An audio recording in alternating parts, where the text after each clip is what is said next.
What happened when you stopped being the teacher's pet? So, I never wanted to be the teacher's pet. But in my history class, I was basically the only person who did the reading. I'm not exaggerating when I say the entire class would turn and look at me whenever the teacher asked something. And of course, I answered. Every single time. At first, it felt kinda nice, like, wow, people think I'm smart. But then it turned into pressure. My teacher started calling on me before anyone else even had a chance. My classmates didn't bother opening their textbooks because they knew I would carry. And I started to hate it. One day, I stayed quiet on purpose.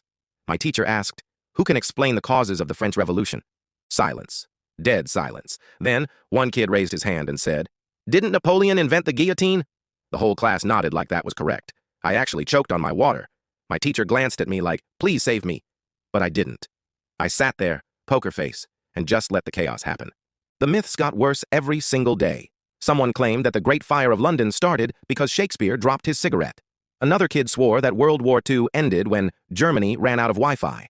And the teacher? She looked like she was physically aging 10 years per week. Finally, after class, she pulled me aside and whispered, "Look, I appreciate your knowledge, but maybe tone it down a little. Let the others try."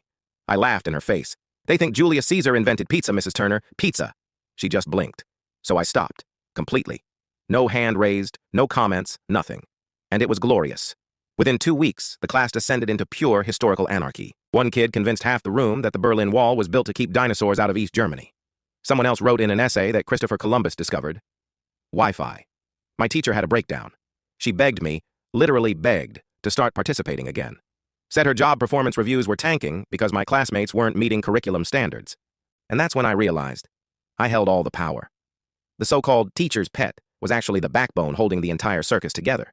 So, when she asked me in front of the class one day, "Could you please explain the real reason for the Boston Tea Party?" I leaned back, smiled, and said, "Sorry, Mrs. Turner, I'm just here for the tea." The class lost it. So now, I'm officially retired as the teacher's encyclopedia. My classmates are drowning, my teacher is on the verge of tears. And honestly, I'm kind of enjoying the chaos.